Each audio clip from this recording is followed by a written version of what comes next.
legacy of the Muppets is incalculable. From 13 mainline movies, hundreds of episodes from various shows, and a collection of award-winning songs, it is impossible to truly comprehend the reach of this puppet empire. But while the Muppets today permanently reside in the histories of society and culture, at one point, they only existed as a simple idea in the mind of their creator, Jim Henson, an idea which underwent countless changes and adaptations throughout his life. Yet no matter how insurmountable the task seemed, no matter how many failures Henson and his team encountered, they continued to pursue their dream. The story of the Muppets is one of perseverance and an unfailing passion to entertain the world. To truly understand the difficulties and changes the Muppets went through to reach their final destination as a cultural milestone, we must look at the saga behind the story of the Muppets.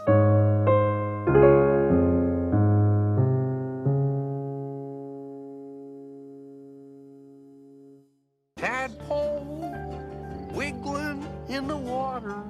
Brand new world is there for you to see. Jim Henson first started to develop early concepts for what would eventually become the Muppets during his high school years in the early 1950s. During this time, Jim Henson was a part of a puppetry club at his high school, Northwestern High School in Hyattsville, Maryland. During this time of early growth and experimentation, Henson would begin to develop his own puppetry style. What first started out as a hobby, however, was soon to develop into a career in the entertainment industry. Henson's first opportunity to work in television was granted to him his senior year of high school, when his local television station, WTOP-TV, was in need of puppeteers for their new children's show they were planning, the Junior Morning Show. Two representatives from the television station came to the puppetry club Henson was a part of, and offered him the chance to work with puppets on the show. Henson enthusiastically agreed, and began to work on the show soon after. The show eventually premiered on June 19th, 1954. Unfortunately, this job would not last too long, as the show ended up only having a 3-week-long run. The show had to be cancelled due to violations of child labor laws. At the time, some of the child labor laws for theater were reversed, and the station assumed that this rollback would also apply to television. However, the station was soon made aware that the reversals did not apply to television, and that any shows they produced would still have to abide by the restrictions. Since the show was a children's show which featured young kids on screen, the show would have been found in violation of the laws, and thus the show needed to be cancelled. While his run on this show was short, working for WTOP still gave Henson the opportunity to work with television and to adapt his puppetry for televised productions. Working on television would end up being useful for Henson, as television and adapting puppetry for television would soon become a vital part of his life and career. After the show was cancelled, Jim Henson's priorities went back to preparing for college. At this time, Jim Henson was planning to attend the University of Maryland as a studio arts major. He planned to become a commercial artist. Once he started going to school, however, Henson would be presented with new opportunities that would bring him back to working with puppets. One opportunity that brought Henson to work more with puppets was the classes he ended up taking at university. He ended up taking a class in puppetry as a part of the home economics department, which would then lead to him taking courses in crafting and textiles. Taking these classes helped to improve his skills and expand his understanding of how to craft the puppets he would one day be famous for. All of these changes in classes ended up causing Henson to change his major to a major in home economics. While these classes were helpful for Henson, the college experience that truly helped to lead him down the path he would end up on was the show he would co-create during his freshman year of college.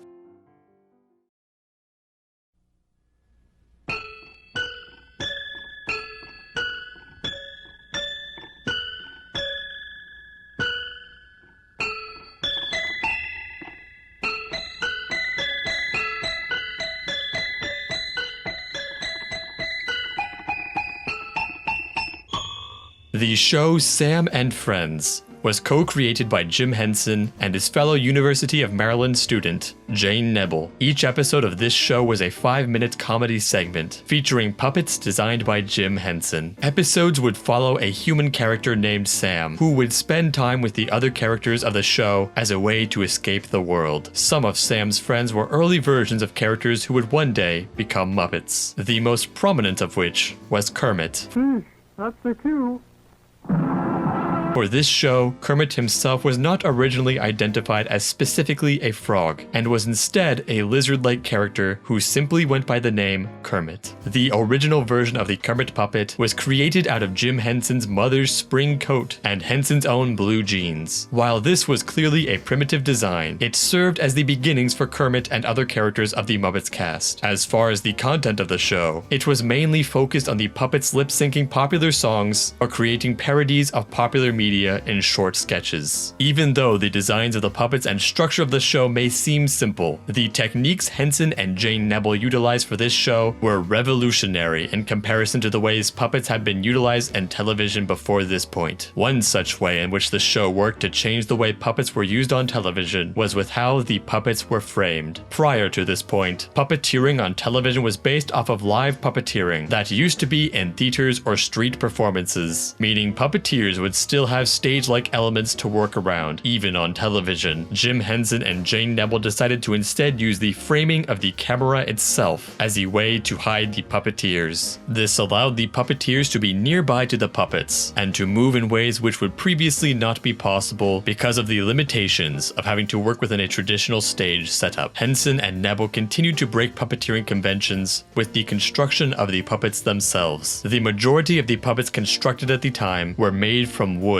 but Henson did not like the look of wood puppets. He wanted his puppets to have a greater sense of life and sensitivity, something that would not be well betrayed by the stiff nature of wood. To solve this issue, Henson constructed his puppets out of foam rubber that was then covered in fabric to give the characters a softer look. In addition to the looks of the puppets, the way they moved on screen was also changed from how puppets were traditionally moved. Traditionally, whenever a puppeteer would want to have puppets whose arms could move, they would use strings on their arms, but Henson did not feel as though this would allow for as much expression as he wanted the characters to give. Because of this, Henson chose to have his puppets' arms be moved by rods, which would allow for greater expression and more precise control over the actions of the puppets. Another way in which Henson and Nebel worked to gain greater control over the puppets was with how they chose to move the puppets' mouths. Rather than using the random mouth movements which were traditional of puppetry up until this point, Henson and Nebel wanted their puppets to have more precise mouth movements, which would actually match the dialogue they were saying, allowing for much greater creativity. The more flexible construction of the puppets themselves allowed for this kind of movement of the mouth, making it easier for both Henson and Nebel to make the characters seem as though they were really saying the words being spoken in the show. Once the show began, Henson and Nebel ended up creating 5-minute episodes that would air twice a day on weekdays in Washington, D.C. Having this market at their disposal allowed for the show to reach a wider audience. The result of this wider audience and great ambition was a show which became a financial and critical success. The show itself became so popular that Henson was recruited to create advertisements for companies, the most prominent of which being Wilkins Coffee. This machine will make you want a cup of Wilkins coffee.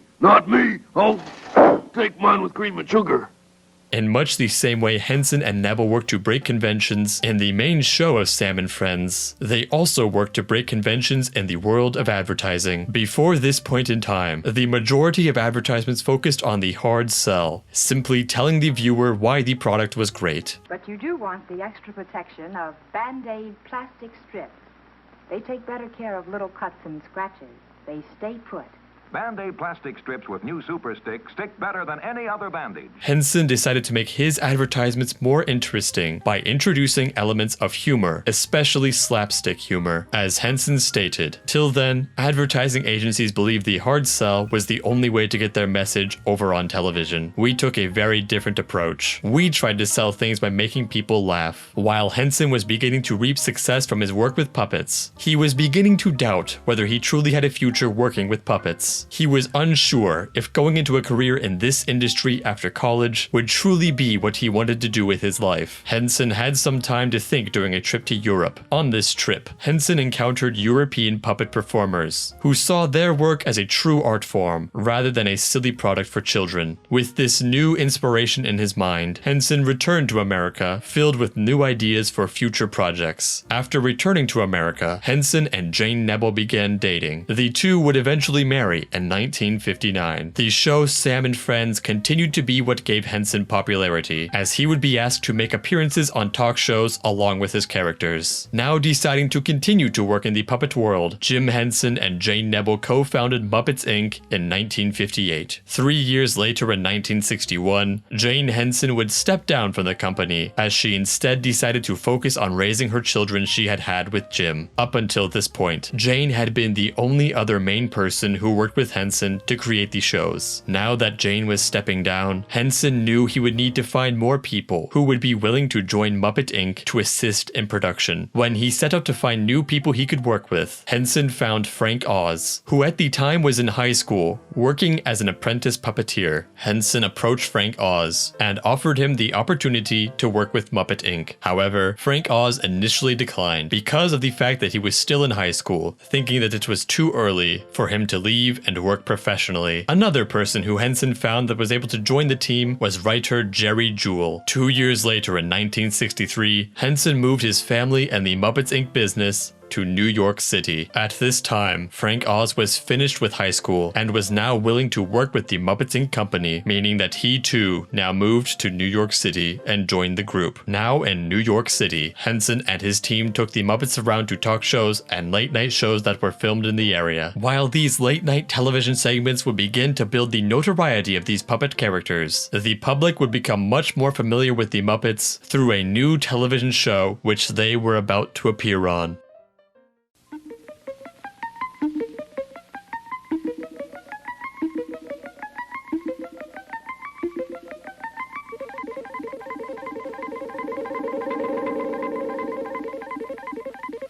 In 1966, Joan Gans Cooney and Lloyd Morissette had created the concept for an educational children's show they wanted to create. However, they felt that the show was missing something, and that it would require characters to help make the show more entertaining. They decided to address this by approaching Jim Henson and asking if he would be willing to have his Muppet characters be a part of the Sesame Street show which was being developed. Jim Henson agreed to both have his characters he had already created appear on the show and to create new characters specifically for the Sesame Street show. The only thing Henson asked for was that he would retain the ownership of the rights of the Muppet characters his team would create for the show. 3 years later in 1969, Sesame Street would premiere to the public. Soon after, the show became a massive success. In the early Sesame Street episodes, Muppet characters would appear separately from the realistic portions of the show, but as time went on, the two sectors began to merge more with both puppet characters and human guests appearing next to each other. The longer the show continued to run, the more emphasis the team would place on the Muppet characters, as they seemed to be the ones which viewers enjoyed the most. PBS themselves gave much credit to Jim Henson and his team for the success of Sesame Street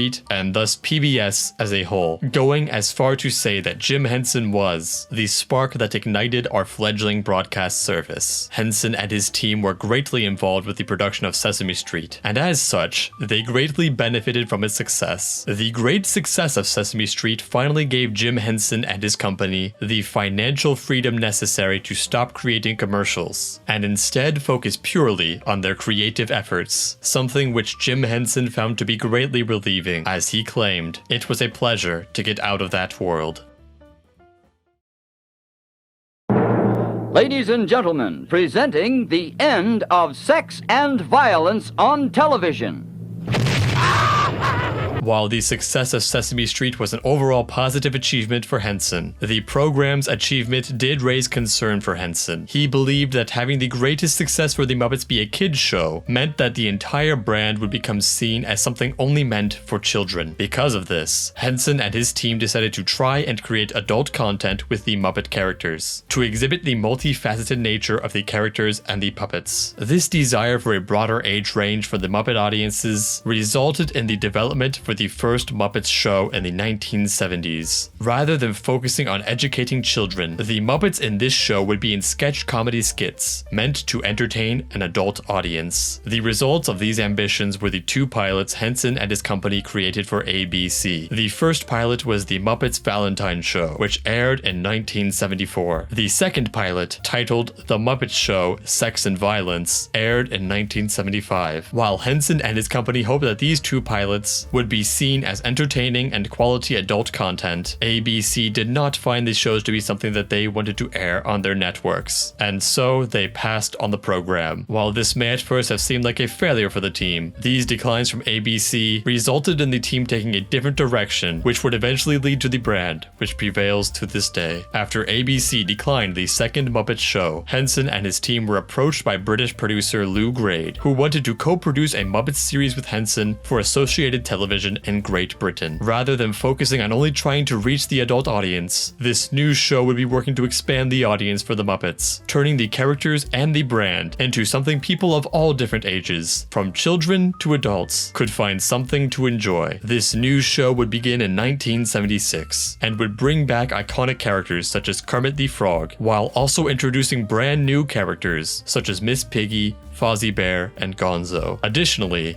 this show would work even harder to bring in celebrity guests to be used as name poles for the show. Combined with a greater focus on comedic sketches and parodies, British audiences found the elements of the show to work well together and saw the program as quality. Once episodes would air in Britain, the episodes would later be brought to the United States, and these new episodes became a massive hit with audiences who enjoyed the new style for this Muppet Show. The new Muppet Show became such a success that it was nominated for 21 Emmys over the course of the show, and the program would win 4 of these Emmys. Just look at all this. Wait, how did a frog make the big time? The success of the Muppet Show launched the Muppets into a strong brand, and combined with the audience of Sesame Street, the Muppets were reaching millions of people across all age groups. This great achievement left Henson and his team with a question: where do they go from here? While the team could have just continued to develop more episodes of the Muppet Show, or to develop spin-off shows, the team believed that the best way to further expand both the audience of the Muppets, as well as the storytelling capabilities of the characters, would be to create a Muppet movie. At first, the idea seemed exciting, but as time went on and the plans for the film started to come into place, the team started to realize that creating a feature-length film focused on these puppet characters would create new kinds of challenges they had not had to address in the television setting. In order to begin to address these issues, Jim Henson, Frank Oz, and film director James Frawley went outside of London to test what the Muppet characters would look like in the real world, since this was where the team wished to film their movie. Isn't that terrific? Look at all those twigs and branches up there. Look at those leaves. That's a great looking tree. Yeah, look at that bark.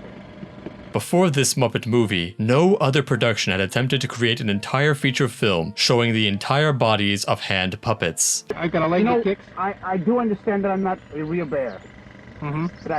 But I know what I am. I am what I am. Showing the entire bodies of the Muppet characters was going to present a new set of difficulties the team had never had to address before. Fortunately, though, these tests revealed that it was possible to film the characters' full bodies and still have the characters appear quality and appealing. Once these tests were complete, the team was confident that they could make these characters work in a film-like setting. Now confident that the Muppets could perform well in a film, the team began filming what was at the time known as the Muppet Get-Together on July 5th, 1978. Even after all the tests the crew had run through, though, the team still ran into a number of unique challenges during the filming of the Muppet movie. The opening shot itself, a seemingly simple shot with Kermit alone on a log, required a complex setup to achieve the actions and movements the team needed the puppet to take. In fact, this scene was so complicated, it took the team 5 days to film. To make it seem as though Kermit was sitting alone on a log with no puppeteer controlling him, Jim Henson had to sit underneath the log and under the water in a metal container. Within this metal container, Henson had access to Kermit so that he could control him with his hand as he normally would. He was also given an air tube to ensure he could breathe and a monitor that would allow him to view his performance and see what Kermit would look like on camera. This was only the first of many creative solutions, which would need to be developed to complete the film in the way the creators desired. More challenges began for any shot in which the Muppets would need to stand alone in a full body shot, with the full view of a character being shown, and most of these shots not having a log to hide under. The puppeteers would need to find a way to control the characters while not being near them. The team came up with 2 main solutions to solve these problems, the first of which was remote controls. Engineers came up with designs designs for remote control systems, which would allow the team to puppeteer the characters from a distance so that the characters could seemingly move on their own. While this worked, it only allowed for certain kinds of movements, as more complex movements would still need to be performed by puppeteers near the puppets. This issue was solved by having the puppeteers control the characters in front of a blue screen, which would allow the puppeteers to control the characters as normal and then composite the characters into a shot to make it seem as though the character is standing on their own. One specific full body shot was especially difficult for the team to accomplish. The shot of Kermit riding the bike needed extra work done to control him from a distance during a moving shot. The Kermit puppet was posed onto the seat, with the legs and arms both attached to the pedals and handlebars. In order to control the movements of the puppet, the team used an overhead crane which had a marionette system which held onto the bike using strings which would not appear on camera. These strings were used to guide the bike forward and to control the puppet. Another difficult shot which dealt with vehicles were the shots of Kermit and Fozzie in the car. Henson himself specifically selected the classic cars used in the film, and he wanted the characters to seem as though they were really driving a 1951 Studebaker Commander coupe. For the production of the film, the team acquired 2 of these cars, one of which would be used for the exterior traveling shots, and another which would be used for the interior shots where the puppets would perform. The car used for the wide shots did not need to be modified, as the camera would be far enough away from the car that a person could just drive the car normally. For the interior shots, however, the car needed to move while the puppets were performing. Achieving this kind of shot required many people working together simultaneously. One crew member sat in the trunk of the car and would drive the car remotely. They were given a monitor so that they could see where they were driving and ensure the car stayed on the road. The front of this car was modified so that the puppeteers could sit on the floor and control the puppets from below, so that it would appear to the camera as though the characters were moving by themselves and driving the car. All of these shots required a strong team all working together to achieve the ambitious shots. But the most ambitious shot, which required the most amount of people working together, was the final shot of the film, in which all the puppets would perform together. In total, the crowd consisted of over 250 Muppets, all moving at the same time. At the time, this was almost every Muppet which had ever been created. Such a grand amount of puppets required an immense amount of work from a large team. As Henson archivist Karen Falk stated, 137 puppeteers were enlisted from the Puppeteers of America to perform every Muppet extant. Prior to the day-long filming of the shot, Henson gave the enthusiastic participants a lesson in the art of cinematic puppetry. Amazingly, it did take just 1 day. In addition to the 137 puppeteers which were recruited, the 13 puppeteers from the film crew worked on this final shot, which resulted in a total of 150 puppeteers being used for this shot. All of the puppeteers were positioned below the characters, in a pit which was 1.8 meters deep and 5.1 meters wide. Once all of these shots for the film were complete, the film went into post-production and eventually premiered at the Leicester Square Theatre in London on May 31st, 1979. The film then proceeded to release in the United States on June 22nd, 1979. Overall, the film grossed $76 million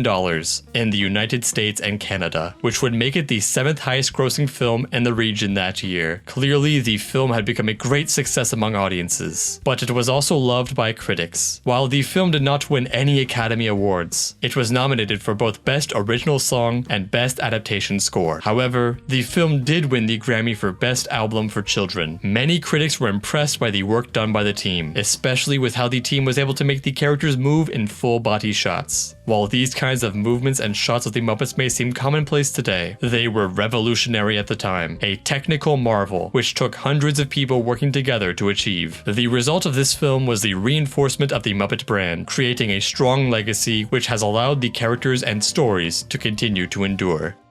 What had once started as a small high school project by Jim Henson had grown into a full-scale multi-million-dollar production, requiring the work of hundreds of talented professionals. The path to such success was certainly not easy for Henson and his team, but as Henson claimed, the only way magic works is by hard work, but hard work can be fun. No matter what roadblocks Henson and his team ran into, the rejection, the technical challenges, the team never gave up. They had a dream and ensured that they would never lose what was at the heart of their journey, an unwavering passion to entertain the world and to bring a light of joy into people's lives. Every creative faces challenges on their path to success, but if you have a true passion, a true dream to make the world a better place, no obstacle will be able to keep you down. The true lesson from the production of the Muppets is that no matter what may come, no matter how dark the days may become, whatever insurmountable heights the pile of work reaches, however harsh the rejection rains down onto your head, keep